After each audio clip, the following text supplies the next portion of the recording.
Hi there, everyone. My name's Liam from TidyHQ. I'll get started in a couple of minutes. Just wait for everyone to join. I see that we have 6 people with us now, which is great. Thanks for jumping on early.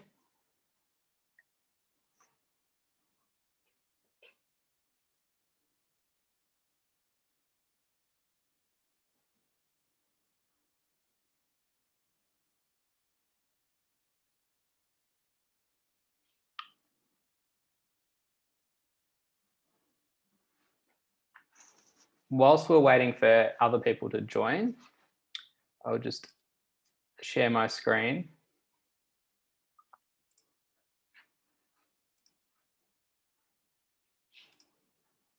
So today we'd like to do a guided training session of TidyHQ where possible. So that means people attending navigating around the screen. So I'm just going to open up TidyHQ. If it's possible to run the Zoom window alongside, we'll have moments in time where we can actually jump into Tidy. So to log into TidyHQ, to go to tidyhq.com. The login button is on the right-hand side of the screen. It'll also ask you for your email. So the email address that Curtin Student Guild send information to you. If you enter your email address in there, I'm going to enter mine now. It'll ask for password. If you've never logged in before, please hit the I forgot my password. And that'll allow you to set your password and be able to log into Tidy as we go through today's session.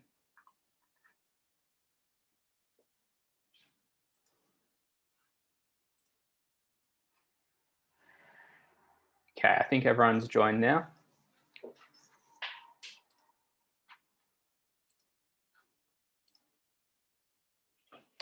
So welcome today to the TidyHQ training session for Curtin Student Guild.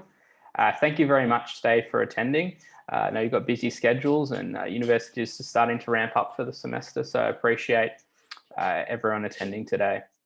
So what we're going to do today is we're going to go through a guided training session of TidyHQ. Before we get stuck into it, just want to say a little bit about ourselves.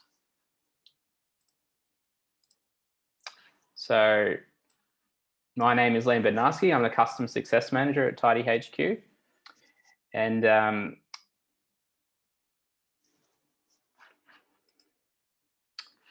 this is what TidyHQ is about. So make administration simpler. So what we've been involved with the Curtin University Student Guild is to make your lives easier managing clubs. So I did attend university myself as an undergrad, and my friend was involved in the only club that we had on campus. I went to a small university, but TidyHQ would have made his life significantly easier all of 10 years ago or so.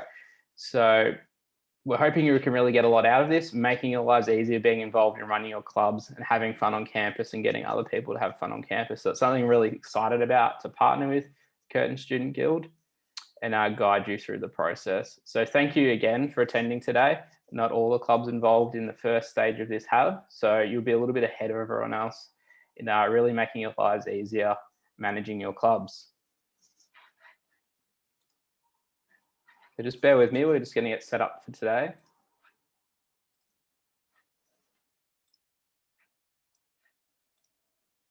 So today's focus, we're going to go through all of these different areas of TidyHQ. So we have got the next couple of hours booked in.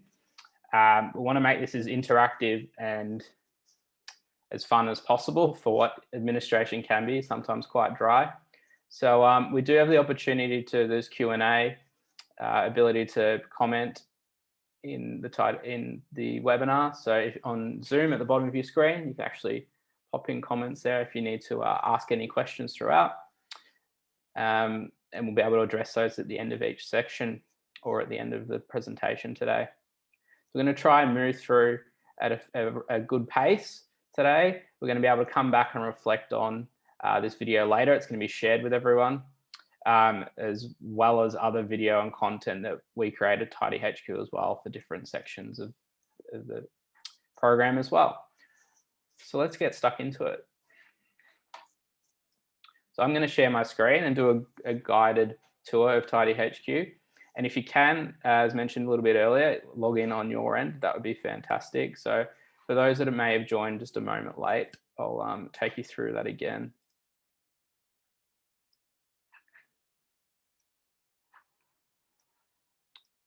So if you go to tidyhq.com and click on the login button, enter your email address that's related to Curtin University Student Guild, and hit the I forgot my password.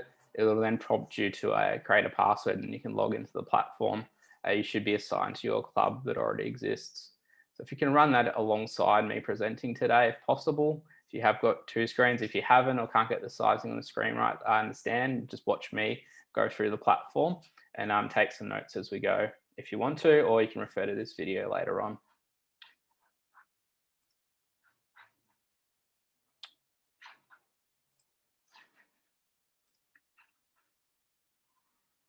Okay, we'll just get our demo up on the screen now so we can go through that. Just bear with me a moment.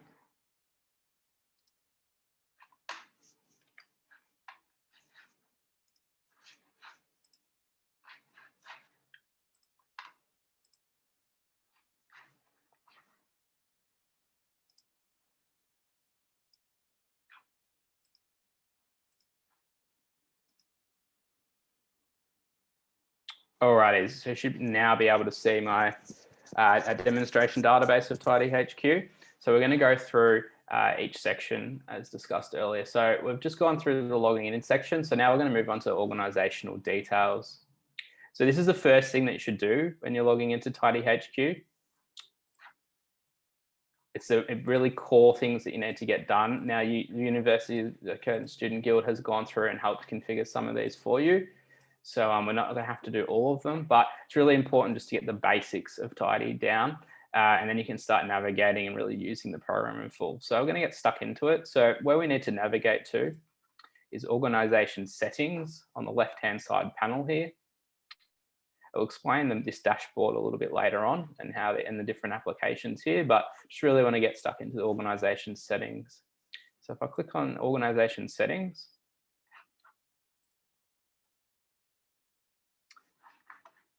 okay. Someone's raised their hand. Now I'm just wondering if the ability to comment's turned on.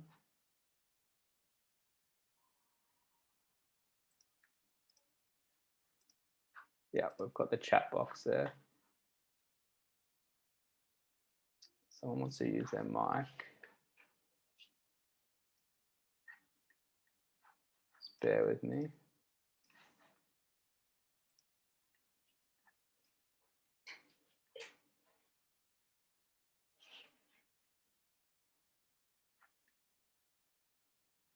Just pause the recording for a second. I don't think I can, Aaron, get the mic turned on just right now. If you do have a question, just pop it in the comment there. Okay. I am using Zoom webinars for the first couple of times here, so just bear with me there. But if you do have any questions, please pop them in there. I am seeing the little chat box pop up and I can read them whilst we're sitting here. So if you do have any questions, just let me know. Also, we've got Beck on the call as well. So if you do need to bounce an email to Beck, as well as, yep, she is a staff member on board at the moment. So if you do have any issues logging in or other things happening there, just please get in contact with Beck through the chat and she'll be able to help you as we go along. Okay, so just bouncing back to organizational settings. So some of these have been filled in already, but you can customize them. So the first one is our TidyHQ domain. So that is your web domain that appears when you go on and search your website on the internet. So tidyhq.com appears for everyone. But you can change the word before that. So there's no need for www, although I believe that's registered as well, but you can customize that there. So there's been a default one set for you, but you can change that for your club. Moving through the fields here, these fields are fairly self-explanatory, but they do appear on the Contact Us page of the website, which we'll go through a bit later on if you choose to turn them on. That's optional. So if you're not going to display that information to the public, you should still populate it in the back end of your Tidy. At the bottom there, you can also put in any links to any social media platforms. I've only got Facebook and Twitter there. There is a spot in the website section if you do have Instagram, for example, to add that as well. So we've got logos and colors as a second step here. So this allows you to set a logo for your website, which for your TidyHQ and your website, which will appear in the top left-hand corner of your TidyHQ, as well as on the front page of your website and on the tab that we have up here in the top right-hand corner, left-hand corner. Yes, Aaron. So this is being recorded and will be distributed later on. And if you do have anything in particular that's specific to your club, we can address that later on as well with the Curtin Student Guild staff. No worries. Alrighties. So yes, you can set a color scheme for your website. So I've just got an example website open here. I'm going to refer to that isn't the Bondi Club, but one that I made for a cycling club, just as a demo. So the color scheme, the logo will appear here in the top left-hand corner, and the color scheme appears at the top and the bottom of the page. So it gives a bit of color to your website. It is quite simple. These websites are quite simple, but they don't require a lot of heavy design. Scratch pad is just an area where you can put like passwords and things. So if there's stuff that you need to commonly share for your club, but there's nowhere else to put it, you can pop it in the scratch pad there. Just a general information center there. We do recommend with the logos and colors that using Canva is a really handy tool to get that logo right. So there's a particular sizing. So Canva is always a good tool to make sure your images are the right size to make it easy for you there. Alrighty, so we're going to move on here to our admins and roles quickly, and we'll come back to this page. So admins and roles is really important. This is where you can access TidyHQ after you log in, see who's actually got administrative access to your account. So I've just got a demo account here with a lot of different people, but what you can do is you can invite someone. So it was a question that happened a little bit earlier today, someone on a general committee. So the general committee in the top left-hand corner, so you can add someone. So if someone doesn't need full access, these are all our different permissions to different areas. So the different apps that appear on the left-hand side here. So if someone doesn't need full access, you can actually reduce their access there, choose what they can access in the platform. Now, the great things about admins and roles is for Curtin Student Guild is that the roles have been defined already. So you've got, this is our test database, but you've got president, vice president, treasurer, and secretary in yours with objectives and roles defined. So as I referenced earlier, my friend that was a part of the student club at university didn't quite have all these objectives and roles clearly outlined. So this really gives you an idea of what your responsibilities are within your club. And you can actually assign a person to that particular role. So you can pick an admin by typing in their name. I'll type in my name here.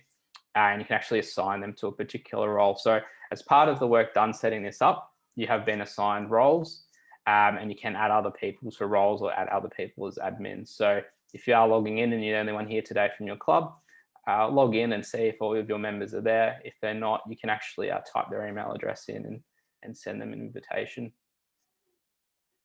The great thing about roles as well is that you can actually print the roles. So if it comes to the end of the year and some people are still being involved in the club, moving on to next year, but you actually want to advertise or get interest of people being in the roles, you can actually print off a PDF of the actual role description, so people can be aware of what their actual roles are within the club to get other people involved moving forward. I'm going to switch back into our organizational settings. And we're going to go over payment settings. So why this is really important is a lot of the apps integrate into payments. So even if you are going to be using $0 transactions on the Tidy platform, it's still advisable to set up a Stripe account. Now, we're not going to go through how to do that today, but I do recommend it. And I'll explain a little bit later on why.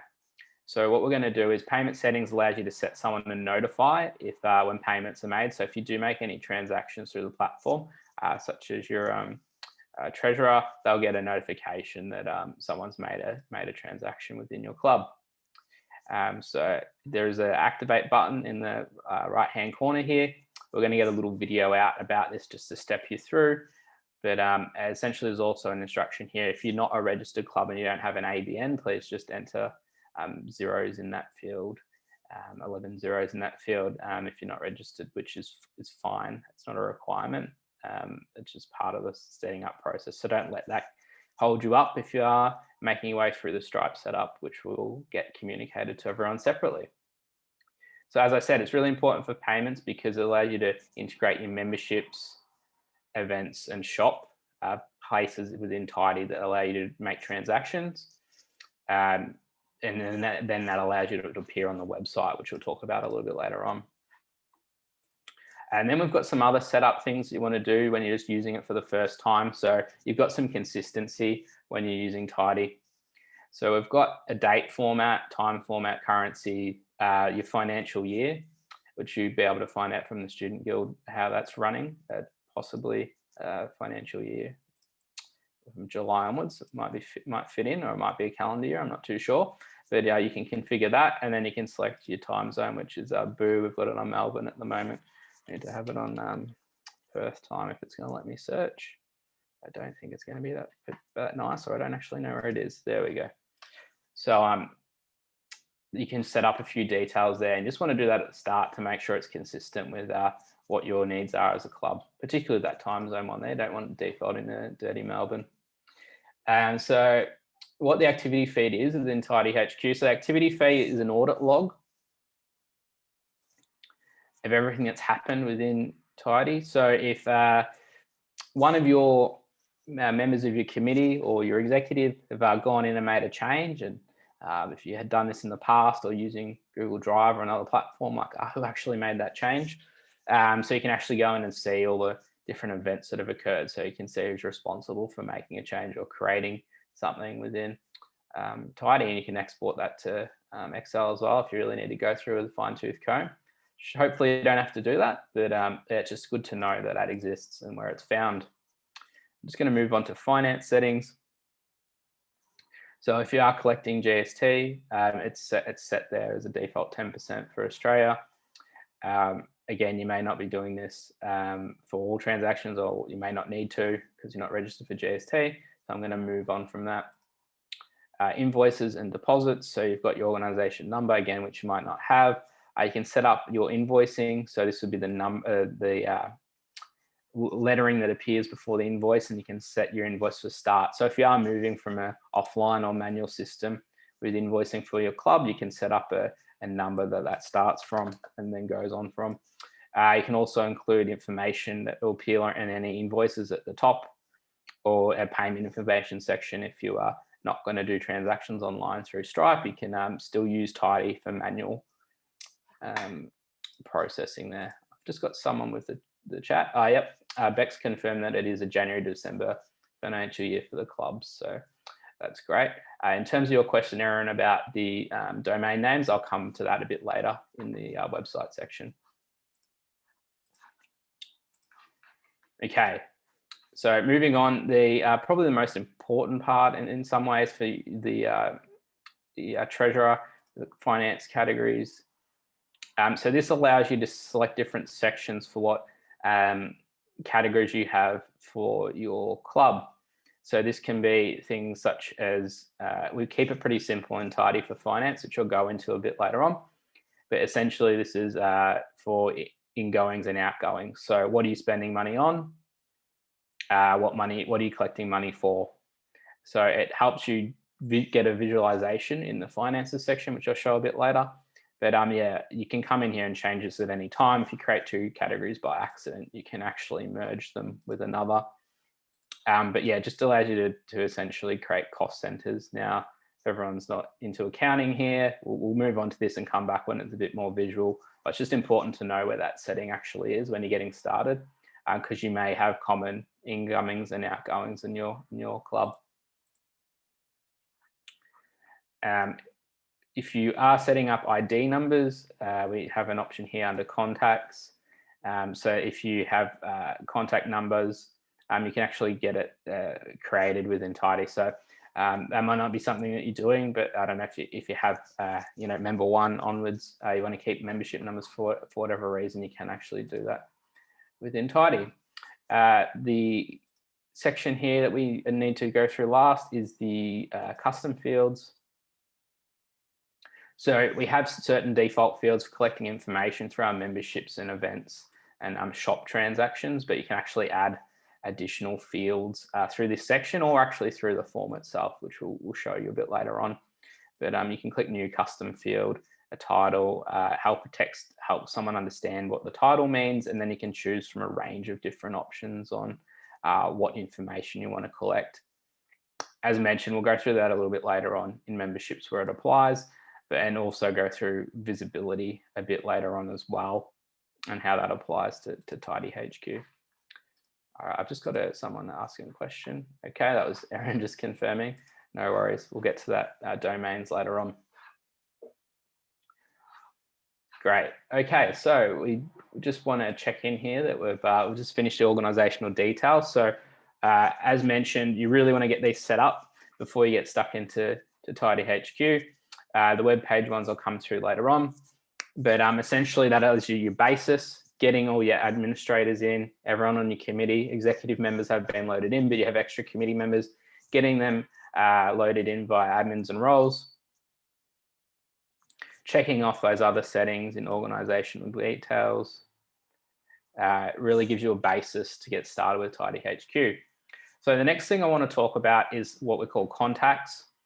So contacts are both your members and anyone that comes into contact with your club. So I'll go into that a little bit more depth.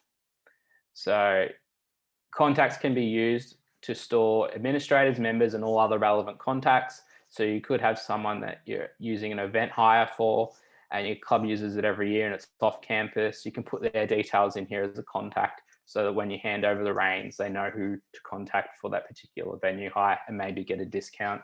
It also stores all your members. So if someone becomes a member and it pays for a membership for a year, they also become a contact. And then you can also add them through online shop purchases. So we've got events, shop, and memberships, or you can also just add them yourself.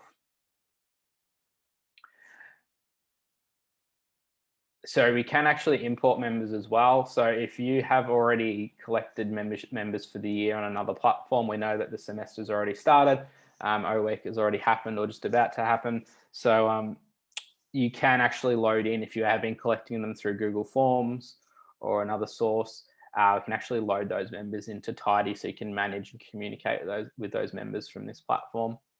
If you need to do so, please be in touch with Beck or the team at the Guild, and we can look at if you need any assistance. So we do have some help guides on it, but yeah, depending on how many members you have, we can help you with that, any historical data. So just going to go through the different options here for contacts. So I've got a new contact, a new group, and a new smart group. So adding a new contact is just an individual. You can group members. So you may want to group members by year or semester. You can do so. Smart group is a way to search. So I'm not going to go into that in too much detail now, but it allows you to add multiple queries. So if they're first aid qualified or not, you can search for that in a smart group. And then the import contacts feature there is available. And then if someone does happen to register twice as the same person, they come in as a duplicate. So I'm not going to go into great detail on those features. If you do need assistance with those as you are using the platform, please be in touch with our support, which you can do so from this box down here within your Tidy. We have our support articles here. You can send us a message, search for articles, browse our help topics, and if the system's down, it's quite clearly articulated there. So yeah, that's how to get in touch with our team. So just to recap on contacts, so that's the home of all of your people that you come into contact with your organisation, whether that be members, paying members, whether that be past members, whether that be suppliers or vendors. This is where you can put their information in in your club forever. So what we wanted to move on to next is memberships. Sorry, they just need a sip of water. So memberships is where you can get people to register for your club. I've spoken to the Student Guild about this, and that's something that's going to come in from next year for everyone. But ideally, you want to start using this now if possible, or for your next semester of registrations for your club. So memberships is on the left-hand side here. So what we do, if we click on memberships and open that up, again, this can get quite complicated, but we're just going to keep it really simple. So if you've just got a single price membership for your club each year, we just need to create what we call a membership level for that. So if we click on new and new membership level, so if I just go through these quickly, a new membership is if you need to assign a membership to someone that's already a contact. Bulk importing from a group would be applied to a whole group of members if you're importing them. So we're just going to focus on new membership level today. How to actually create a membership. So you can call a membership name. So we might go yearly registration, yearly club registration. You can describe what the benefits of that registration are, access to events, for example. You can choose to have a cover image for that membership. So you can also choose what the type of membership that is. So in this case, we'll be looking at a fixed 12-month membership with the start date of the start of the year. Just as an individual, you can then set the price, choose what category that goes under. So that's where the finance categories comes into play that you created earlier. You can choose whether that's going to auto renew or not. So if that's something that you want to opt into, you can get people to auto renew at the end of the year. Now, just with, I guess, the time that people are at university, but avoid doing that. But you can set in reminders instead, because that will do it for everyone. So if we scroll down here, and I'm just not whipping through too quickly, but basically we're just choosing a 12-month membership that started at the start of the year, ends at the end of the year. Again, you can adjust that slightly if you have different semester or trimester dates. So moving on to the registration form field. So we'll be adding an extra field for the student ID as well, promptly, but you can actually add that yourself. If you scroll down, you can add a new custom field, Curtin Student ID. So this is what we talked about, a custom field. So your ID number, University, and you can make that a single line text, and you can make that available to everyone. So the visibility here, so admin only would be if I'm just logging in, adding it to someone's profile. Public profile would mean that it's editable when someone completes a transaction within Tidy. And public profile is read only would be for when an admin adds the field, but then you want the member to see it for a particular reason. So that could be some secure information that you need to keep a track of, and they need to be aware that they might need to update it and contact you. So I won't go too much into that. You can have it optional or required, so you want to have it required. But those are just the basics that we have in the system. So first name, last name, contact email, and the student ID. You can add extra fields, and it is recommended that you do think about just some basics information that you might need from your members. Up to you, but the common ones that we see, obviously people living on campus, but it could be address or postcode, emergency contact information, mobile phone number. So just some really basics that can help you get in touch with a member if you need to, or if an emergency does happen, you've got something on hand. Just things about that, like if they are at the club, you can refer to it if need be. So just thinking about those things is important, but those are just the basics that you'll need, those 4 fields. There is a waiver that just discusses what the membership is, and that is customizable. You can edit it. We do have a default one there, so it just covers the basics, I guess, by the legislation there for clubs, but you can change that as you need to.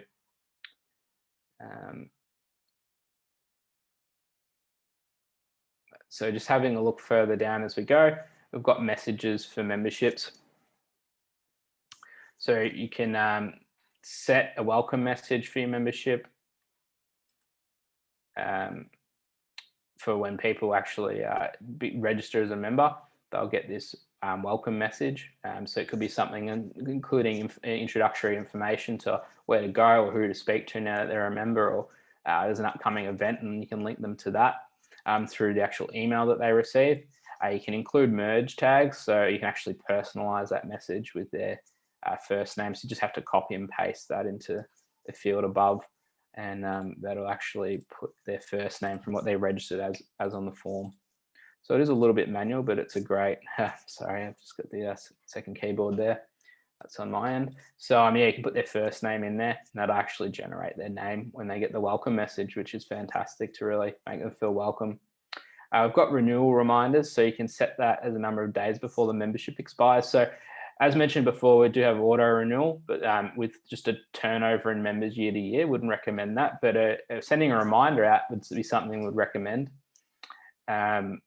So getting people to renew for next year, so you don't have to chase them up when the semester starts. The system just fires them off an email. Again, recommend sending this out, setting this at the start before you actually start selling memberships, and sending in a number of days before it expires. So yeah, generally recommend 0 to 30 days there for that.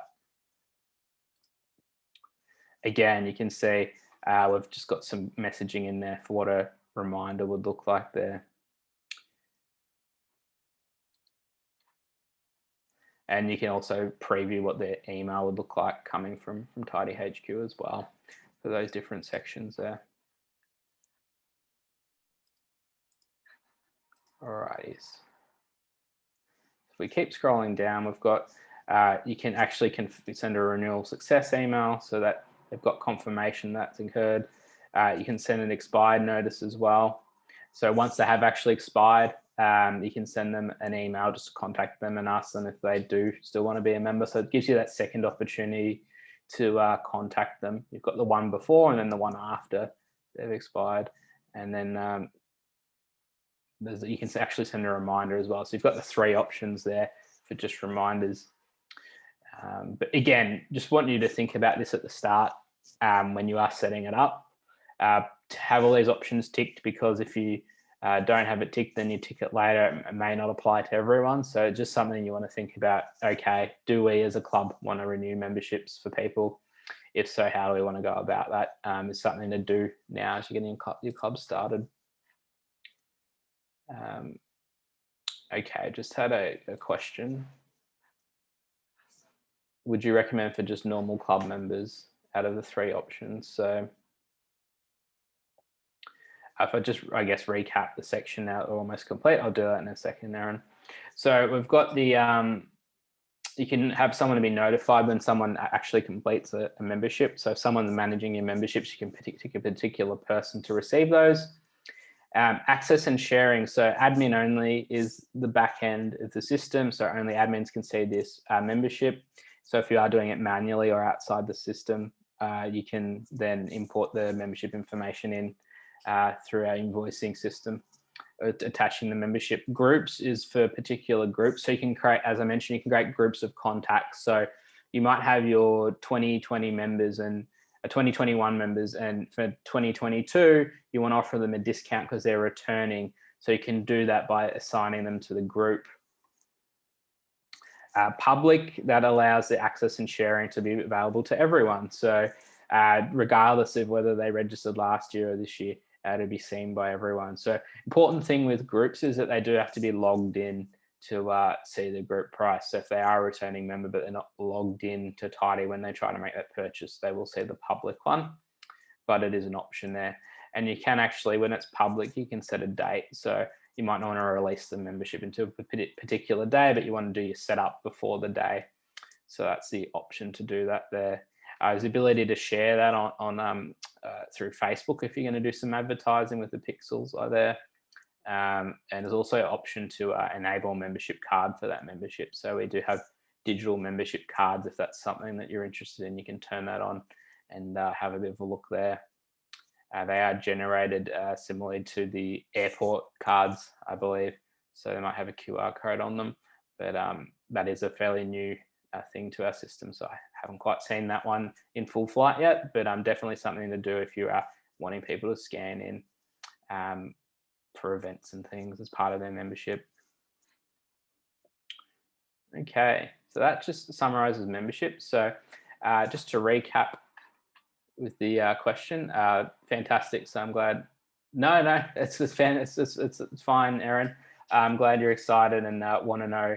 And your questions certainly help people that are either listening or going to watch later on. So yeah, just that visibility is what Erin was referring to there. So yeah, just to recap, when you do create a membership, just create a membership level. A new membership is if you're assigning an already created membership level to a person, should be keeping it fairly simple with the student registrations there. We would recommend just a single product for the year. You can look at maybe having a product per semester, or when you come to the new year, having a discount for returning members. But you can really just keep it simple and keep it to one product if you need to each year. Awesome. If anyone else has any questions on memberships, just give you a moment while I have a sip of water, and then we'll continue on. We're going to go through our meetings next, which meetings is for our pro plan. If you're unsure what plan you're on is with your club, you can contact the Student Guild just to get a notification on that. Everyone that's attending today on the live webinar is on the pro plan, so not to worry that you can access this.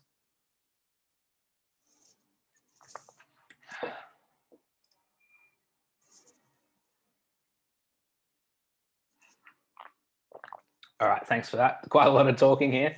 We'll have to work on getting that two-way interaction into the webinars in the future as well.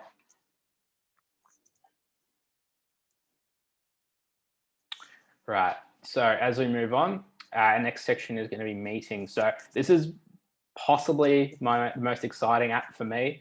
I've really been excited to use this in my time at TidyHQ for my own meetings, having come from an environment where I was running multiple meetings with multiple different stakeholders. So if I just click on meetings, it's going to open up our meeting section. So meetings are split into upcoming meetings and past meetings. So what I'm going to do is I'm going to create a new meeting. We've got a few different buttons here. That's add to calendar and sharing to your events feed as well. So, and there's the URLs for those particular websites, which I'll explain in a moment.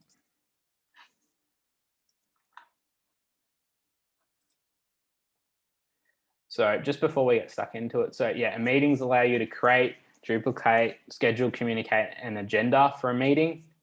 This agenda can be converted into minutes once the meeting starts, and tasks can be created and assigned to club administrators during the meeting. So what this allows people to do, like just an example, is we're all sitting around a table in a committee room. One person's taking the minutes. At the end of the meeting, they then got to summarize all the minutes, try to keep everyone on track. And then they sit down in front of their computer for a couple of hours trying to piece together their handwriting and putting that into the platform, or just a Word doc, to be honest, not even TidyHQ. So what is really exciting about meetings is it allows you to organize a meeting, distribute that meeting to everyone before you attend, get people to update the agenda, and then allows you to take minutes live, and then you can just save them, and that sends it out to everyone as a PDF. So that's just a broad overview. I'm going to go through how to actually create a meeting now, but meetings is really exciting for streamlining whoever's doing the minutes within your club. So I'm just going to call this a weekly meeting. So we recommend setting up a template as your first meeting. So please do that now if you are able to have the screen up with me. Within your club, create a weekly meeting template. You can put in a location. So if you are having it, either if you've got where your club meets or at one of the cafe locations on campus, for example, you can pop that in there. a date and time for that. So I'm just going to populate that with today's date and the time. I will just go 4 p.m. to 5 p.m. there. So you can also integrate with Zoom. So if people aren't able to come into where you're meeting in person, particularly with COVID and stuff happening at the moment, you can actually connect Zoom as well if you're on the pro plan for that. You can include a description. So yeah, a weekly committee meeting. You can choose who the chairperson is going to be for the meeting. So I'm just going to pick myself there for that, as well as who the minute taker is going to be. So you can really define roles before you get started. Typed in the full name there. Is it gonna? There we go. It's already got the populated things there. Sure, we've just got a question being asked, which is fantastic. Right, so we've just had someone, Erin's just written in and say that the side tab only has certain apps, which is a great point. So I'm just going to click save on this meeting for now. And the very good point. I was meant to go through that. So if we navigate to the app section on the left-hand side, so if you're not seeing all the applications that I'm seeing, you actually have to add them in. So for those that are on the Pro plan, they can add more apps. For those that are on the starter plan, they cannot add any more apps. It's already been set up for you. So if you click on apps, we have a whole range of applications available that you can add to Tidy. So there's 2 pages of them. So if you need to add meetings to your Tidy, you navigate down to meetings and there's an install button on the right hand side. So I'm just going to give everyone a minute, 30 seconds or so, just to navigate to that section and add in any extra apps. So today we'll be going through meetings, events and shop, 3 apps that we're going to be talking about. Erin did ask about the custom domain. So that is actually an app as well. So if you do want to install that, you can for your club. And that'll allow you to use your domain, which I was going to go through a bit later on. But yes, there's a wide range of apps here, from Google Analytics, a card reader, barcode scanning, and different things. A way to integrate Google Drive into your platform, as well as Dropbox, a MailChimp for people that are using that. Zoom was something I mentioned already. So there's a wide range of options there, additional things that not everyone we're going to talk about today. But we'll reference them as we go through, as we already have with some of them. So yeah, just thank you, Erin, for highlighting that I hadn't explained how to install the applications for our Pro plan users. You can add those in. For our starter plan users, you already have all the ones that are available there. If you do want to upgrade or need to upgrade, please talk to the guild about that, and they'll be able to pop you in touch with us, and we can figure it out from there. So I'm just going to go back to meetings. Thanks again, Erin, for just highlighting that. So I'm going to open the meeting that I just started creating. Great thing about it is it hasn't started yet, so I can actually go in and keep editing it. So I'm just going to click on Edit Meeting. Now I'm going to create an agenda. So we're going to have discussion items from previous meeting, discussion items from the last week that have come up. And then particular, you can have your particular structure. So finances, events, marketing.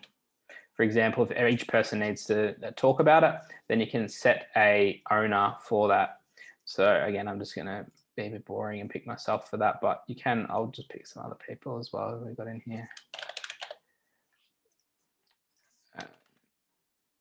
So if someone has to talk about each section, they can. You can also choose the type. So what are they actually going to be doing when they're for the agenda? So for noting, action, or discussion, you can pick who's going to do that, and you can also set a time duration. So not sure how many people have been involved in committees before, but they can really drag on. I've heard committee meetings going from 1 to 3 hours, even heard about some horror stories of 5 hours, just because it wasn't a really underpinning clear structure and Some people like to talk a lot.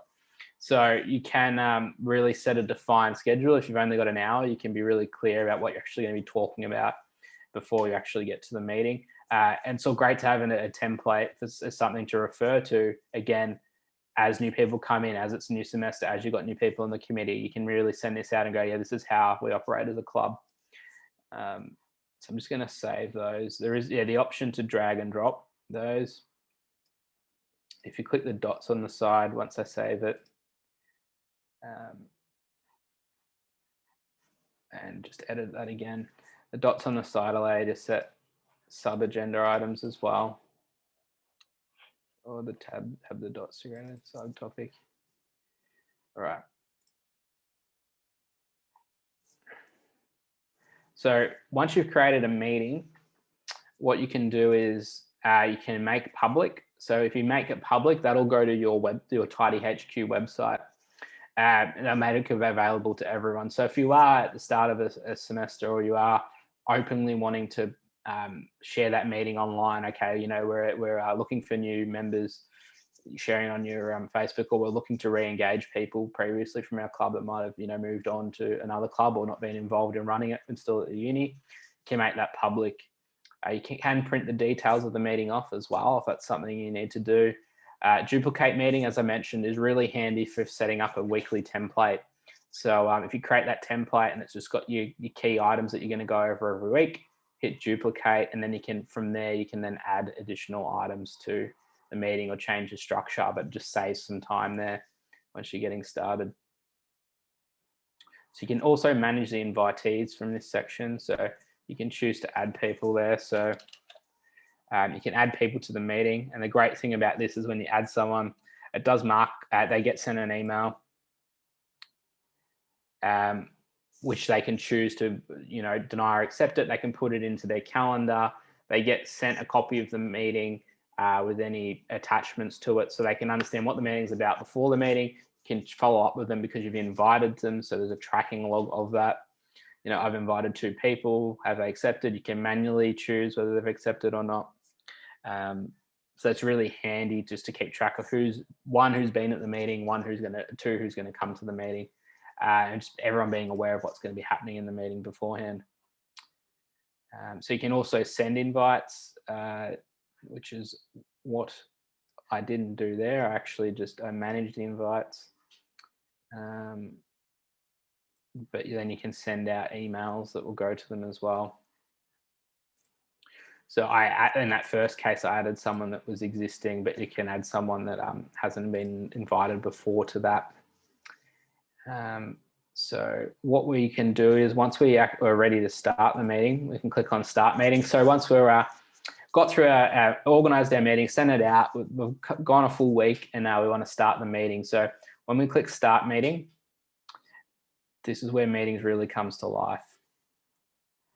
So each agenda item becomes a topic, and you can change that topic name. You can add attachments, what the decision was, any details for that section.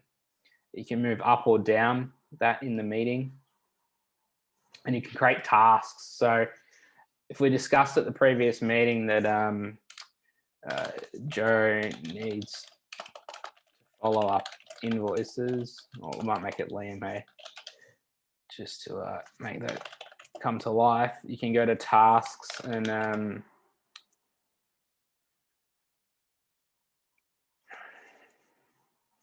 you can add a task. So I'm going to say Liam needs to follow up invoices is the name of the task. We're going to go over tasks shortly. I'm responsible for that, and the due date is next week. So what you can do is you can bring up stuff in a meeting. Live during the meeting, you can decide what the action item is and what needs to happen next. So there might be a decision made that, okay, Liam needs to follow up the invoices, plop that in. So assign the task to Liam, and then that goes to Liam's section in TidyHQ. He gets an email about it. He gets a reminder about it. He's aware of what he needs to do, and this is all around accountability. That's where meetings is really valuable. You're not just putting something in a Word doc and filing it away. It's actually coming to life. So that's how meeting works. You can save as you go is a great thing to do, and then closing the meeting off. at the conclusion. Now, if multiple people do have access to meetings, you can actually lock it down. So if you're managing the meeting, you can lock that. There's intelligence built in so that you can't have two people editing at the same time from a standing start. So you're not going to get overlap on that. You can see that my task is being created there. So yeah, let's just recap meetings very quickly and see how we're going there. We're coming up to 50 minutes.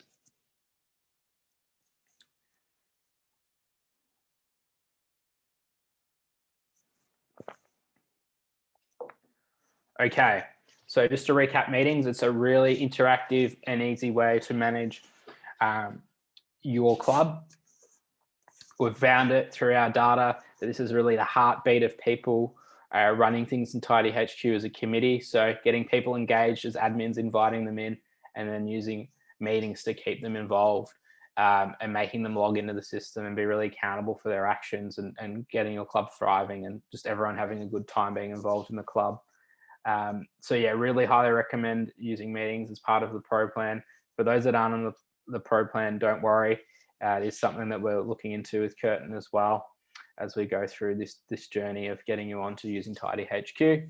But it's a really powerful thing to run meetings, and I'm sure all the clubs can talk to each other about how they're running them now and how moving them forward running them. So we're going to move on now to events.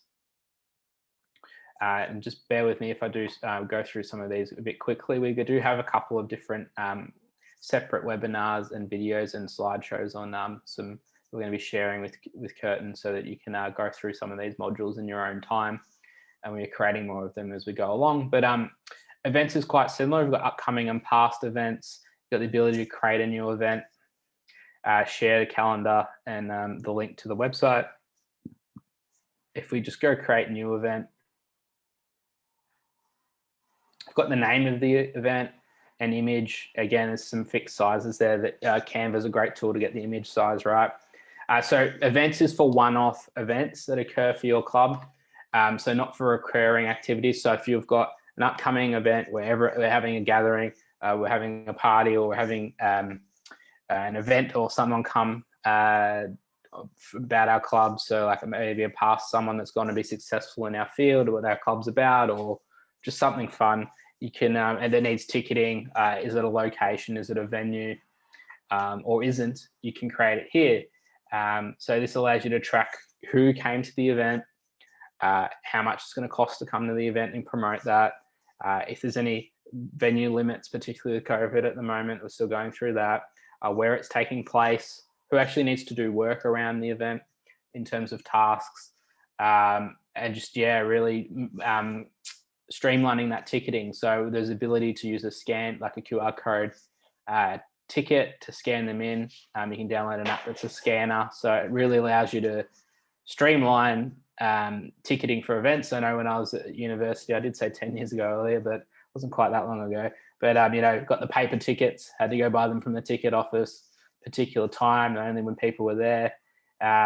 You know, had to remember to bring your ticket, which is always, it always can be a bit hard as you, you know, you've got a million different pieces of paper and things when you're at uni. So yeah, it just really allows you to streamline this and keep it all digitized, and then have those backup plans if you need them. Tidy can work both ways.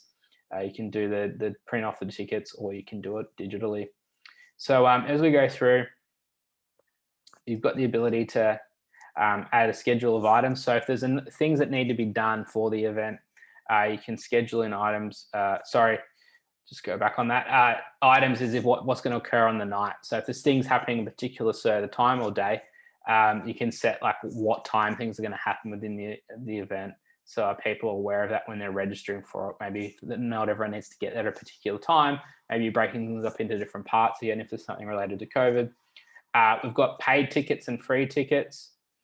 So there's two different ticket types there. You can set a quantity limit. You can set the price limit. The ability to ticket description, when it's on sale date, when it's finishes date. You can set a ticket limit. You can also set it to require a membership. So you might have an event that's for members only for your club.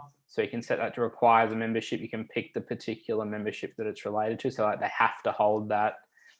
You can set the number of tickets that one person can purchase. So if you have requirements like a real limited exclusive event and you don't want someone to like, purchase tickets for them and all their friends in one go and everyone else miss out, you can set a limit per person. You can also set a limit per the ticket series as well. So we've got a limit on the number of tickets to be purchased by one person.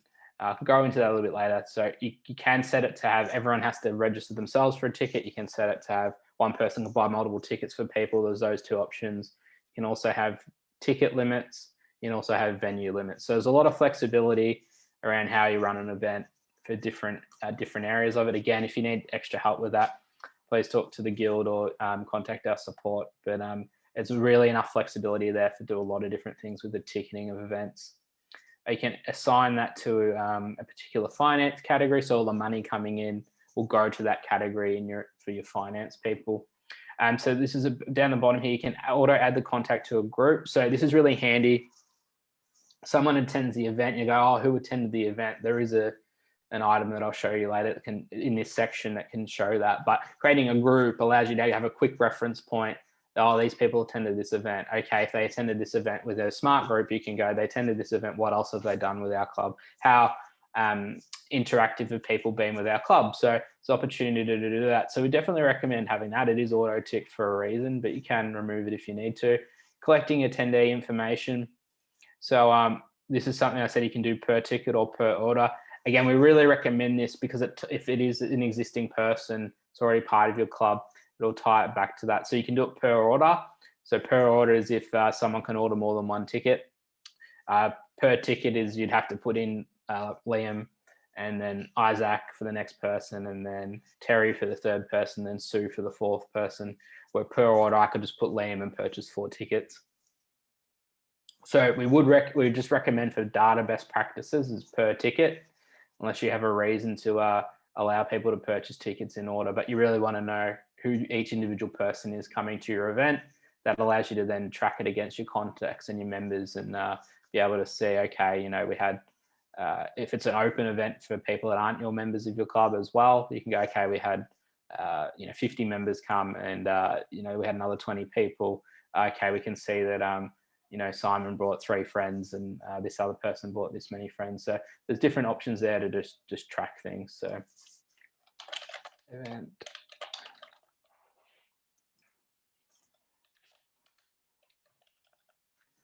So I'm just going to create that event.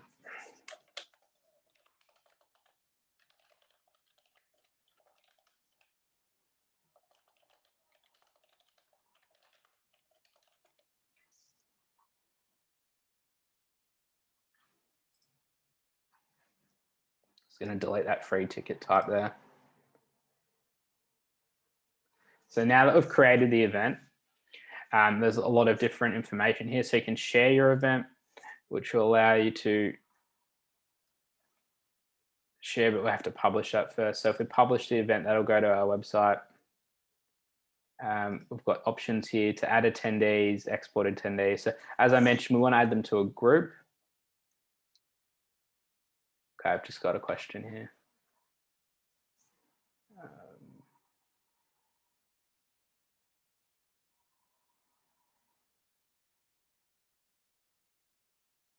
Okay, I'll come back to that at the end. So if we just look at the groups here, so we can have the options to add attendees, which you can manually add people to the event if you need to. If you're not collecting it online, you can export the attendees as a PDF or a CSV, which is Excel file. Generate a group from the event. If you hadn't done that automatically, you can manually do it later. Ability to share the event as that section is now populated. So we've got sending invites here. Another way to do that for people that already exist as your members. Public link there. So you can either do a way where you're manually inviting people, or you can automate the inviting of people, which is fantastic. Just looking at here, that's an individual way to do it. You could also use communicate, which we'll go through a little bit later on how that works. Attendees list will be here, so you can see that there. Again, they'll appear in attendees, and if you set them, they'll also go to a group, which you can look at later. Admin tasks is the ability to add tasks. So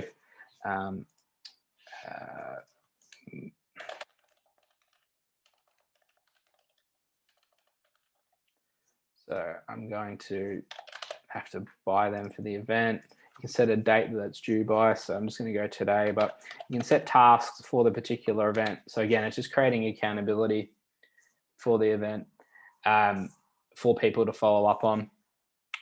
So again, if you've got a committee full of people, you can see who's actually assigned each thing and tick it off. Even if you're not ticking it off, it just allows you to reflect at the end of the event. Or if you're running the event next year, again, slightly different people involved, and the committee is still going to be people involved. Creating like essentially a template. You might be running the similar events every year at the uni, so for your club. So just having a set of admin tasks will give someone, okay, if I'm ever to run this event, oh, this seems overwhelming and complicated. Well, here's all the tasks. And I think that's something really important just to reflect on as we go through this demo, as we hit the halfway mark, is that there's so much stuff here that you can do, being the first students to use TidyHQ at Curtin Student Guild for your club. Is just really set some things in place. It's something that definitely can go on your CV as the real accomplishment of setting some stuff, a bit of a legacy planning, and just making things a lot easier for people moving forward. It's a real opportunity to do that, and just see how technology has weaved into our lives today, and then the Student Guild has made that opportunity possible. So through partnering with us, so it's just it's a really good opportunity just to really streamline a lot of things. So if you can get on the front foot with that, that's great. I just that's reflection on that. So I'll just have a moment here. I'm just going to have some water, and we'll continue on through the rest of the event.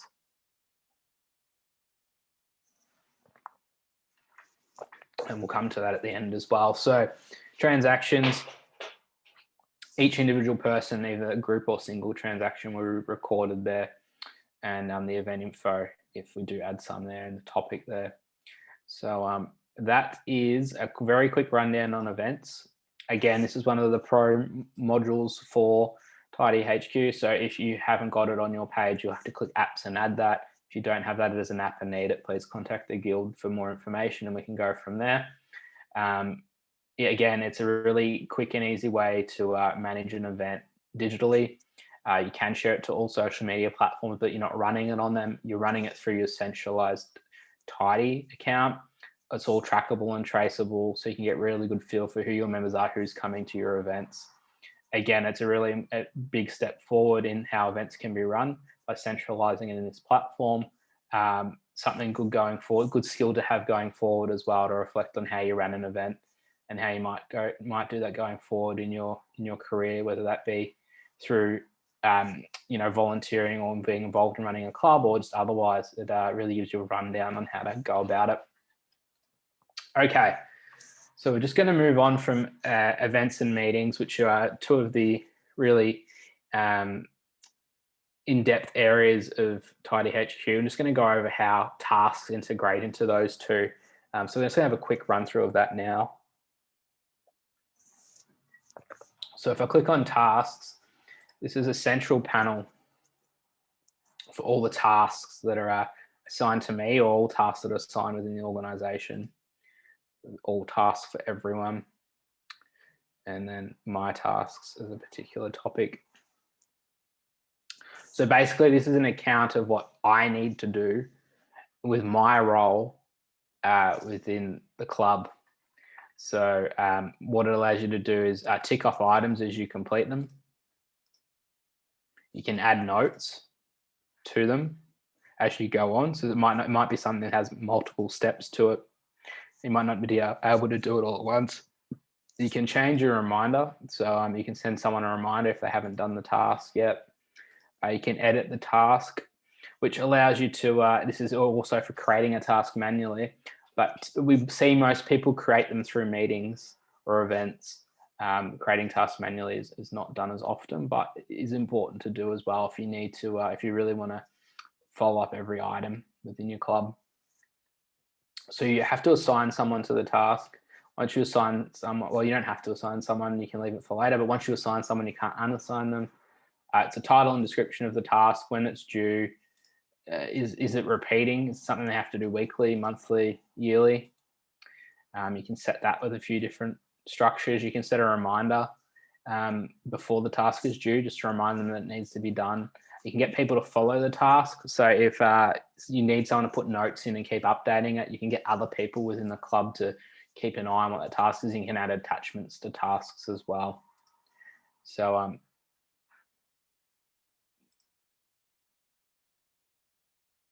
a practical example of using this on top of the meetings and events is just if you have your own particular role within if you're the treasurer, for example, and there's certain things that you need to do each week that might be only like Liam needs to check invoices mentioned in the all staff meeting. Sorry, not staff meeting, committee meeting. So you might also have things that you need to do step by step to do a process to reconcile the finances, for example. If you're doing marketing, there might be a process that you follow to publish an event.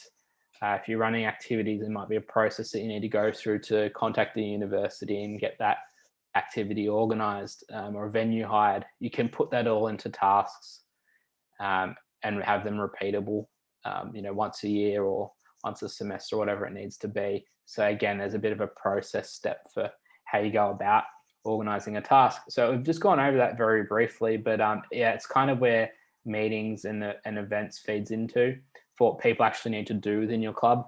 So just to recap, we've set up the organisation settings so far. We've got people as contacts, created memberships, had people register to events and meetings, and then we've had tasks come out of those events and meetings. So this is really a hub of how to manage your club internally within your caring committee, how to get people into your club. That's the first part of today. That's what it really goes through. What we want to go through next is how to communicate with your members now that they are part of your club, how the visual dashboard looks within the club, how the finance section works, the shop, how it all comes together through web pages, and just how storage works. So we're just going to get stuck into that now. So the next topic is going to be dashboard. So dashboard is our homepage. So it has we can have tasks, events, and meetings that appear on the dashboard. And just bear with me, we also have expenses and invoices that come up, as well as transactions. So if these can be related to your particular self, or they can be related to members within the group, within the club. So at the top, we've just got how many active members we've got, how many contacts we've got. And as I said, there is a difference. And a member is someone that holds an active membership. A contact is just all the people in your database, your club database for all time. So you're going to have less active members as you go on through the years. So outstanding tasks is who's got what to do, and the income this month, and expenses is just what the invoices are. It gives you a really broad overview of some action items in your club. Then it pops it on a calendar into those different areas, and they're color coded. So you can clearly see what's coming up, what you've got available before you go into your different sections of Tidy. Great. So that's just a very quick overview of dashboard. What we're going to go to next is communicate. So communicate is a way to manage emails within Tidy. So what we often find is, and I saw just an example of it, is you are either using personal emails, you're using club generated emails, but the thing with email is it's individualized to an individual person. So there's no visibility outside of that role. So what we've talked about today already is making everyone accountable within the club, making it easy for people to see how the club operates, how each different role operates, how everyone interacts. Now with email, that becomes a silo again. That's just how the way email is designed. So what Communicate allows you to do is not only send out messages to your contacts and your members, but also allows you to receive email as well. And that being a group inbox where everyone can see it. Now, you can either go one of two ways there. It's like, okay, stuff needs to be private to people, so don't turn that setting on. But there is the opportunity to actually share different roles within the Communicate section. So what I'm going to do is I'm just going to open up the inbox first.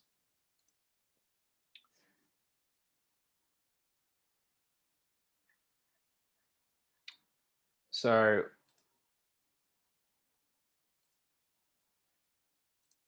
I've sent an email through this. We just go to the settings on it. What we can do is, so you can see that it's got a generalized box that's got different people from to, we've sent different people out emails here. So if I go to organization settings,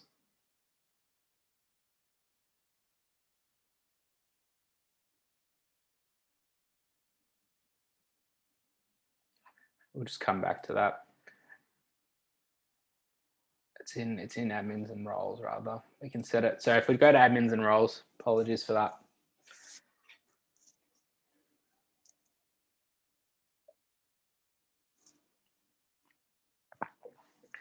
So we open up an admin profile. Not that one. We want to open up the actual role. So didn't go over this earlier with admins and roles, but if you've got your own personal email address where things can go to, you can also allow for messaging a president email address. So once you're in that role, you can allow for messaging that address with the demo it says there, but that'd be your club name.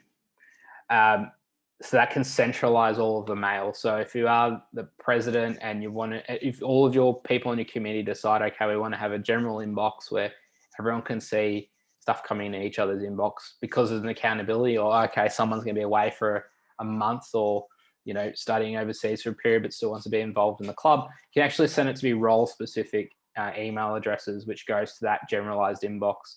That's optional. You can turn it off and it'll go to your personal one or whatever you have set up, your student one.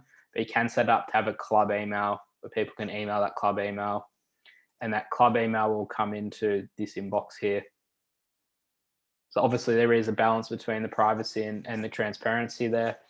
Might not be appropriate for people to see emails across different roles. It might be, so you might only do it for some of your roles, but then you might have to adjust the settings on who can actually access that communicate section as well through the permissions. But just something to be aware of, that, yeah, you can get out of that world where, you know, a bit like the dog ate my homework, the email went to junk. You can get away from that because you're not making it about that one person, you're making it about the whole club.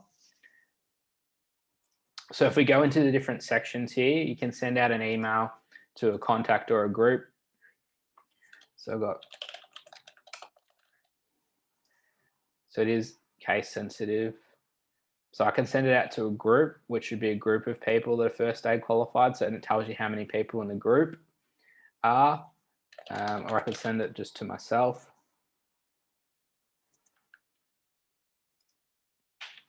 Or you can send it to both, I believe.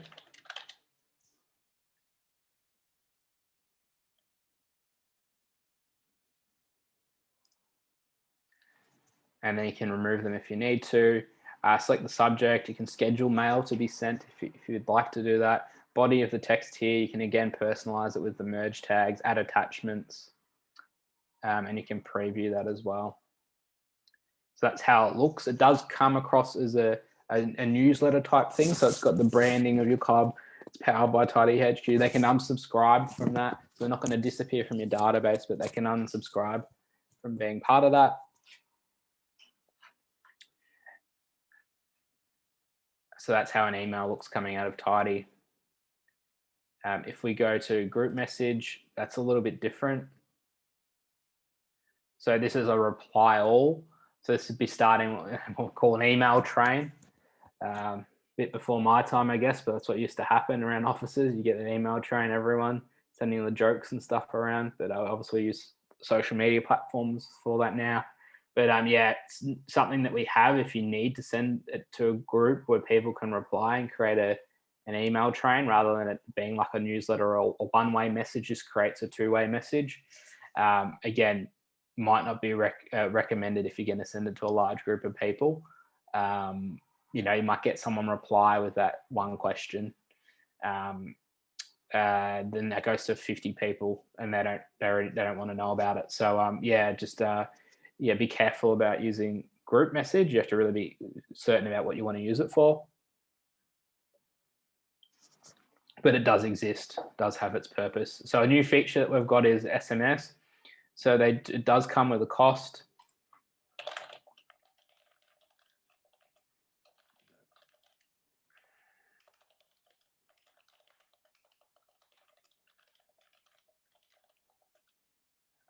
Just typing in some more characters just to see what the cost will come up with.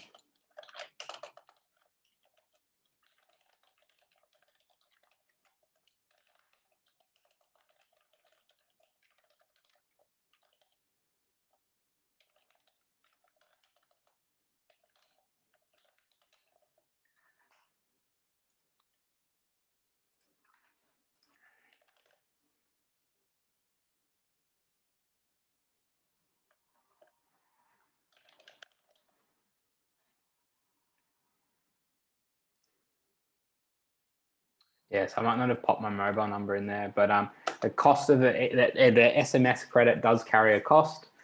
It is as low as possible with very little margin on it.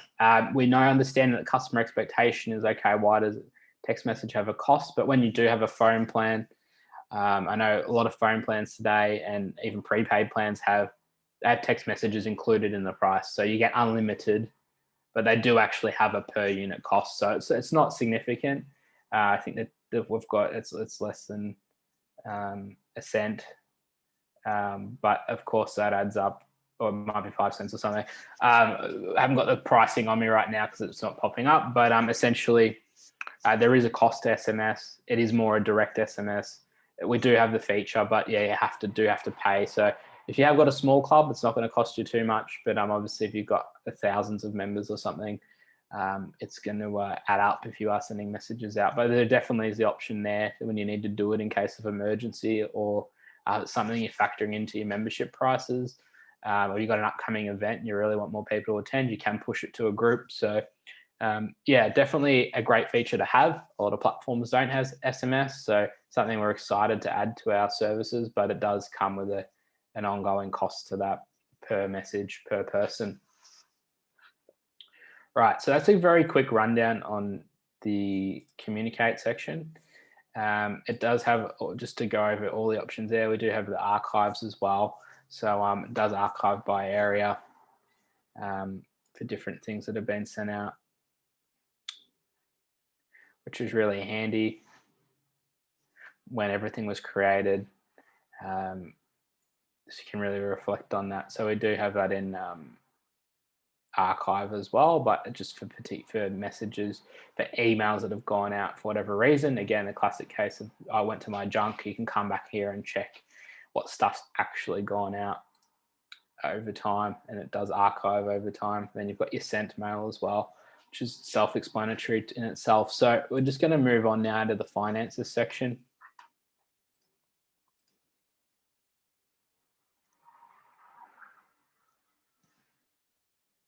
And I'm just going to look at the last financial year because we do have some more transactions loaded in there. So the finances section is a really visual tool. We understand that not everyone is an accountant that's running a club, that they can be few and far between. And even if they are, they may not want to be involved in that role within the club. So yeah, it's what we call cash book accounting. So this is a reflection of money in and money out.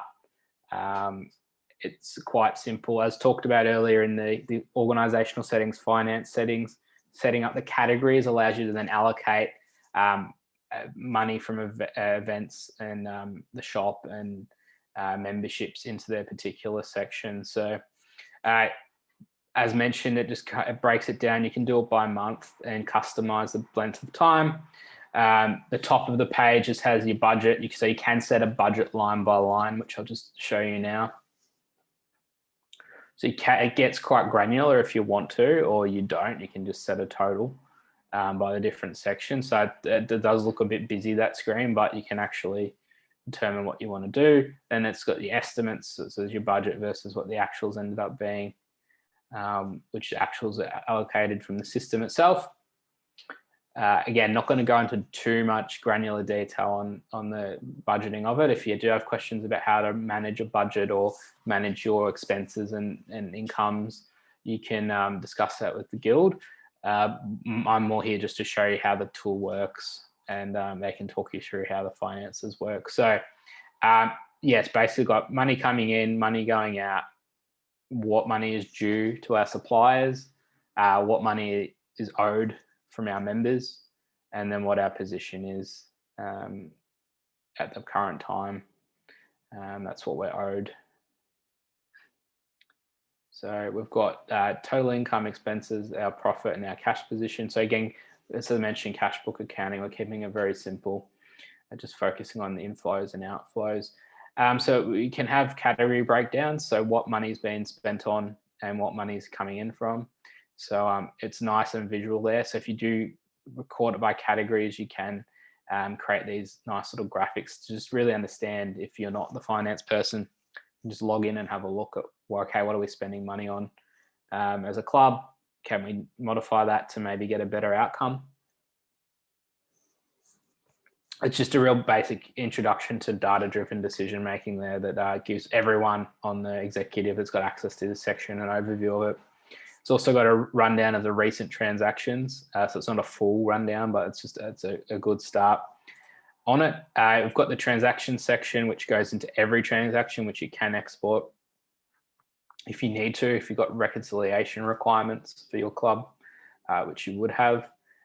We've got invoices, expenses, and deposits. So that's a little bit different. That can be outstanding invoices as well. So transactions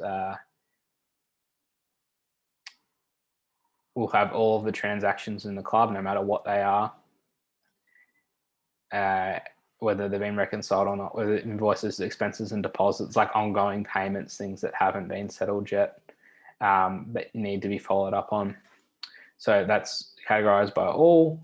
Then we've got awaiting payments. I did realize that wasn't possibly granular enough, but invoices, expenses, and deposits are slightly different to the way transactions. So transactions can come through from events, memberships, and shop. Whereas invoices, expenses, and deposits can come through being generated manually, as well as those sections as well. So there's a bit of double up there, but they're not exactly the same for those finance people that are listening in. Sorry to everyone else. So we can go into the different income sections here and see what's outstanding.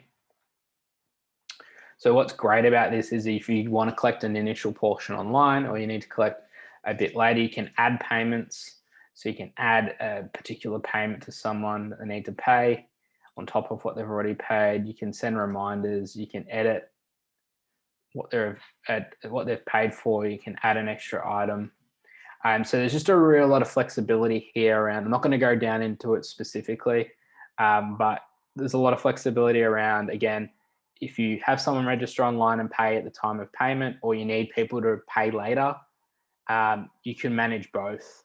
There's a real flexibility with Tidy to allow you to manage both, depending on the way your club operates. So we're not forcing everyone to use online registrations, although advisable. It gives you that flexibility to still have a cash counter and people paying that way for different things. The reporting section, it's just, again, a very simple breakdown. You can do it year by year, and then you can share it via CSV or print, or you can share a particular screen, can view to an admin. So they're not going to be able, if they're outside of the finance section and they need a copy of the statements or an overview of the position, maybe that's what the guild needs, you can send that to them without them having to log into your club and look through each individual item, or if they're just a member of the general committee that aren't a member of the executive. So you can see here there's some that have been shared before to some users there. That's a very quick rundown on the finances. Again, as I said, there's going to be particular financial requirements from the guild on how to run your clubs. They have been trained in this system too, of course, so they'll be able to take you through how to approach entering transactions in here and how to keep a track of your club finances and look at reconciliations to keep your club operating. But there is some really handy tools here to step you through that. So we're just going to move on to our shop, which again is one of our pro features. So it's not going to be available to everyone, as mentioned earlier. It's going to be available to our Pro Plan users. If you do need to upgrade and you would like to use the shop, please contact the Guild and we can get that organized.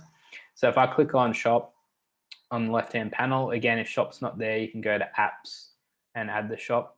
So great things about the shop are the ability to list and sell, stock price and sell price, ability to track the stock on hand, and TidyHQ can assist you with merchandise campaigns if that's something that your club is wishing to pay for.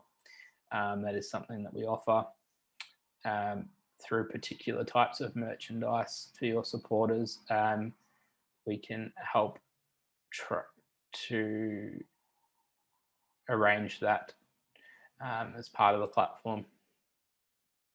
So shop, yeah, it's just a really quick rundown. If you do have items that you want to sell or need to sell, you can organize, you can add the item to the shop, add the sell price and the stock price. So if I just open basketball here, for example, mark what cost center it goes under or what sell center it goes under, the different variations, the quantity on hand, whether it's available to the public or not through the shop, the product link, and the name of the product. So the ability just to set the product up in the shop. Orders is a history of what orders have been. You've got all pending, complete, and cancelled. So it gives you a track of who's ordering what, where, and when. Shipping options. So if you are shipping, again, this might not apply to the Curtin clubs, but if you do need to ship it to a different campus or location, there's the option to do so. You can customize each option there and it adds it at checkout. You can have a pickup location as well if you need to put in there. I am just rushing through this. The shop is a great tool. Again, part of the Pro Plan, but if you are looking at selling merchandise or doing customizable things with through your club, it's a really great way to track it, and you can track how well something does or something doesn't do well. You know, end up with a box of hats in the corner at the end of the year. It's tracked in your TidyHQ that they're in John's room, and you need to follow that up so they don't just end up with a box of hats that they chuck out when they move off campus. So yeah, it just allows you to, again, to track stock for your club and just keep everything accountable. Again, campaigns is something we can be involved in. If you want to be involved in that, contact us. If you are looking and you're not sure how to get different stock up and sort it out. And then we've got a notification sector. So again, if you need someone to be notified when something is ordered from the shop because they need to get the stock organized, it's not something they're doing every day. You're not moving a heap of items. You can get that sent out to for a particular product or all products there. That's a quick rundown on shop. And we'll go through shortly as we move into web pages, how it all looks on the website itself. But before we go to web pages, I just want to go through storage. So storage is available on our basic plan, which is the same as memberships is and the other applications we went through. So storage is a really important place to put all of your documentation. So if we click on files, there's 25 gigabyte, but if you are going to be using a lot of video storage, we can upgrade that on a case-by-case basis. So please contact us if you need to do so. There's ability to upload files and add a new folder. You can create a folder structure. So the idea behind this for the Curtin Student Guild clubs is to actually use this section to store all your files for your club. If there's items that are not going to be contained in meetings, events, memberships or otherwise, such as constitutional documentation, such as financial information, it's recommended that everything, or required, you need to check with the guild, that everything goes into this section.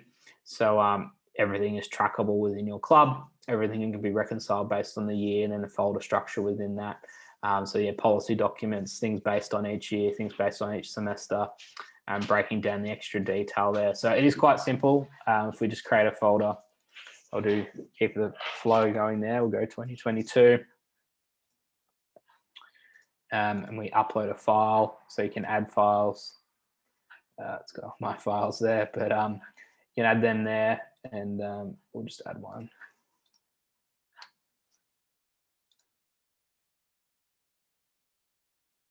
So it's nice and quick.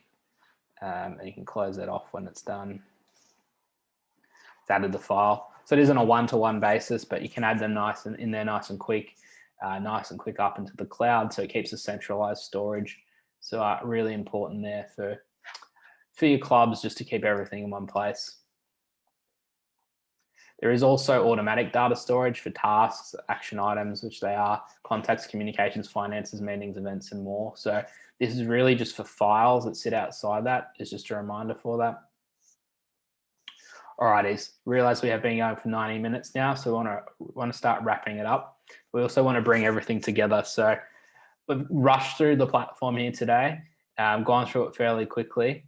But a really exciting part that we kind of want to finish on a high is just how our web pages fit into everything within TidyHQ. So just going to go through that now. So we're going to go through how to build the website, but then also what it looks like, how it integrates with events, meetings, memberships, shop, and more.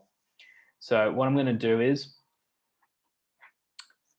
just going to start going through that. So if we go back to the top section here, so go Organisational Settings.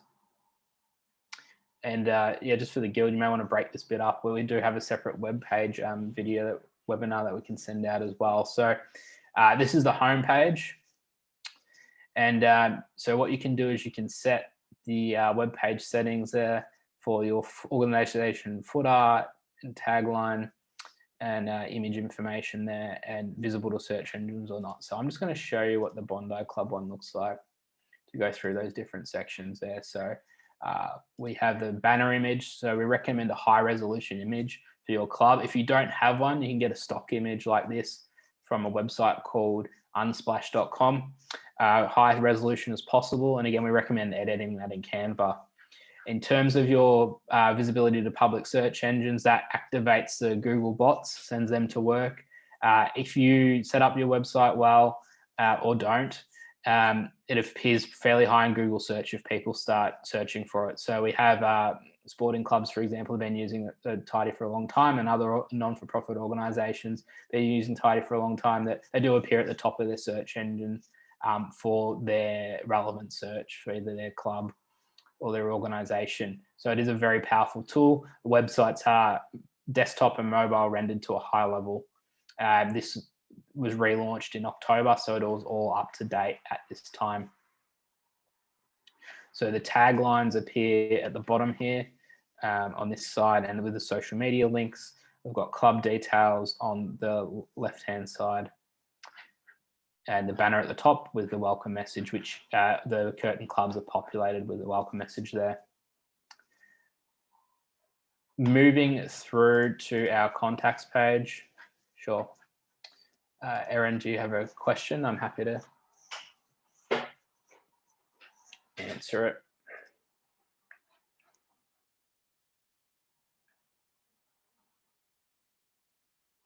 Yeah, absolutely. We'll be going over the custom domain in this section. If you do need to go, I can skip to that now. Just let me know. But I will be going through that as part of the website section now. So our contact us page is what we talked about right at the top of today. Was you can have a map display, contact email, and the mailing address. It's all optional whether you want to have that display, but where that appears on your website is under the contact us section. So you can send a message to the club generally. The contact information can be here. We do recommend using the default Tidy emails if you are going to use them rather than the personal one, just because bots crawl the internet and then start sending you junk. We can't control that because it is a public website page, but you can pop that there. Information there to contact particular members within the club, and you can put it on a map. Again, may not be so applicable for on-campus things, but it is helpful to know. You can also have public contacts. So if you don't wish to expose the contact email within the system, you can actually add public contacts to that page as well. The ability to add sponsors to the home page, so they appear down the bottom. So if you do have anyone that helps your club out in that way, and you want to promote them, you can do so at the bottom of your website. You can move them around quite easily. We do recommend that the images are 80 pixels in height, and they're with a transparent background. So you can easily put them in. Again, Canva is a great tool for that. Right, so the next thing we want to go to is web pages. Then we've got our web page colors. So web page settings and colors. So similar to where we went before, this is another section to be able to set that banner, but it shows you a bit more of a visual on it. Experimental website styles is as we continue to update the platform, you can have that tick. But this is essentially the same as the organizational settings. It's just another spot to do it, which is handy because it is in the web pages section there. Again, we'll be sending something out about this, but there is the ability to create a collection of web pages, a heading, have subheadings, add external links, and create new pages. So if I'm just going to go to what a new page looks like. So it's a page title, URL, which can be customized, the name of the page in the menu, because I'm creating a header page, and then the different settings there. So you've got the page content. Sorry that I'm rushing through this, but I'll come back to a live example in a moment. The visibility, again, you may want to have an admin only web page. You may want to have it for committee members only, but it's available on the web page. So you might have documentation that needs to be on the internet or stored centrally. Like you actually have the documentation stored in the Tidy, but you want to have it available to all committee members or all people that might not be access the back end in all areas, but they are a part of your committee. So you can have that set to groups, choose whether to publish the page or not, pick the group that actually sees it, and shareable custom social media settings. So when you share a web link, it's called metadata. So the title and the media description and the image. So when you share a link on Facebook or another social media platform and it pops up with that default image, you can actually set that for individual web pages. So if you are sharing an event page, for example, you can customize the look and feel of that. So that's a header page. And I'll just show you what a header page looks like on the actual live website. So a header page is one of these top ones here. Like our projects is a header page. That's the name of the header page, and that's the name of the page itself. So we've also got different sections here. So if I open up a club resource page, if it's that's a collection title, so that's a collection of pages there. I'm going to open up a particular page that we've already got here. So I've got a sponsors document here. So you see the page title. The positioning menu is where it actually appears. So you can choose what tab it appears under. So the sponsorship tracking is set to appear under club resources. So what I've got it set at the moment, it might not have been on that one, bear with. It might not be set to published at the moment. Yes, it is. It's under club resources. And let's just check the visibility on this. So it's only visible to groups and it's only visible to committee. So here I am freaking out a little bit after an hour and 40 minutes. So that's why it's not visible to me, and that's a really important way to hide. It's only visible to a group, so you have to be part of the committee to actually see that. I'm visiting the public website at the moment. I'm Liam, but I'm not. I'm an admin, but I'm not part of that particular group. So that's why it's not appearing for me. So that's a practical example of that, if not freaking me out a little bit as we move through this demo. So that's how to group the different web pages. You can also link to external websites. So here there's like a football results page. It's going to ABC website here. It's linking out. So yeah, so that's how the look and feel of the website is. It's quite simple. I am rushing through it, but it is quite simple to set up. Again, as mentioned, the published, admin-only groups and public pages is really important when setting up a web page. So if we go to that again, this appears in the system in multiple ways that we've been over, but I just know that Erin mentioned it earlier. So just to go over it again, you've got the admin only, which is just for administrators of TidyHQ. Groups, which we saw from that last example, was for committee members, and then the public.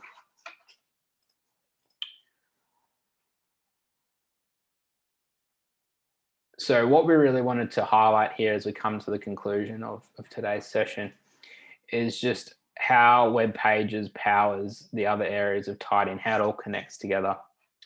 So if we scroll down here to the different, so we've got a page for memberships, a page for shops, page for meetings, a page for events. And you can see that they're set to automatically published. So that what it means is when you set an event up, set a membership up, set a meeting up, or sell an item in the shop, you choose for that each particular item whether you want it to go to the website.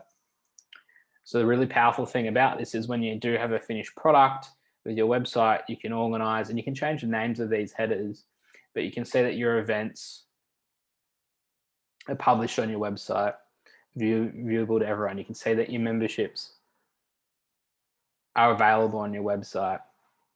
You can see that your meetings are available for people to view on your website.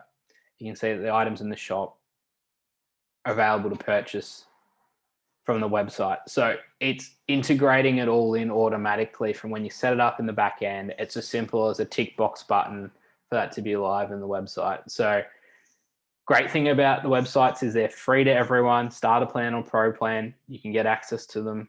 You can't get access to all of the apps that we talked about. A few of those ones, events, meetings, and shop, are on the pro plan. Again, if you're not part of the pro plan and need it, please talk to the guild and we can review that. But essentially, it allows you to have all the centralized information for your club. I'm just going to navigate back to the homepage here, but obviously for people that are aware, it's been in the news recently about just the maintenance of online pages at the moment and the different data that's being shared. So relying on social media platforms is always you're borrowing their platform. The algorithms change all the time. It's very hard to organically share posts now. You have to pay for them on a lot of platforms. I know not every platform is like that, but Facebook definitely is. So what this allows you to do is have your own branded website. They're only Tidy brandings right down the bottom in the corner, just says it's powered by us. Otherwise, it's fully customizable web page, integrates all of your Tidy things into it. Really simple and easy to use. And yeah, you're saving your club the cost of finding someone that's got the website expertise and they disappear after 6 months or a year, looking at the cost involved in that and trying to maintain that cost. So websites can cost upwards of $500 plus maintenance costs, plus costs of upgrading, whereas this is all integrated into how you use Tidy already. May not be the sole reason for your club existing, but it does give you a reason to come back to this as a central hub of information that's not controllable by any social media platform. It's controllable by your club. Your club can own this space. So not to move away from what Erin asked about with the custom domains, I'm leaving it right to the end, leaving you hanging, so to speak, at the end of the day. But basically what you need to do is install the custom web domain app. And once you've installed it, there is settings for this. There are some instructions here that this isn't going to apply to every club. Basically, if you read this, you'll be directed very clearly for what you need to do. You can type the domain in and test it. Now, what you need to do, Erin and others that have got custom domains, is you need to be able to log in to where you've registered your domain. If your domain was registered and you're just paying your bill and don't have the login details because it was 5 years ago, you can do searches online to find out who actually hosts the domain. And then what you need to do is you need to get them to set up the A record or CNAME record, which you can do once you log into the panel for your web page settings. So don't want to get too technical on people, but yeah, you just definitely need to contact your domain host, which GoDaddy is a big one, for example, but there are others on the market. Get a login for that. And then from there, you'll be able to follow the instructions on the screen and set up the relevant things. If you do get stuck, it'd be advisable to either contact us or provide support or contact the web domain people to how to change the settings on their end. Alrighties, so just to summarize today, Is there any questions at all that anyone has? I know we've had a long session. I really do appreciate you joining today. And so do the team at TidyHQ and at the Guild, just to run through everything. There will be a recording made of this that will be distributed straight after. I think we've got it set to auto send out. Even if it's got a few slip ups in there, it was straight to you, so you can start sharing and working on it. If not, we'll follow that up. But just to recap, if there's any questions, please let us know. But basically today we've gone through all the items you can do in TidyHQ. We do have customer support, help center, the Student Guild staff and myself that will be involved as we continue to roll this out. We've only touched on each area. We do have web pages, webinar and slide guide that have just been created, and one for organizational settings. So what we went off at the start and at the end, they will be distributed to the Guild to share with you, as well as a full copy of this video. Great, thanks for that feedback, Erin. That's fantastic. And thanks for bearing with us there as we got to the web domains at the end of the day. So I'm just going to wrap up now. So I'll just share my screen. Just bear with me.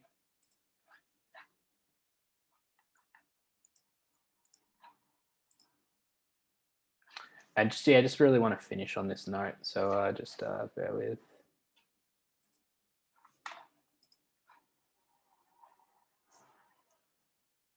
All right, stop share.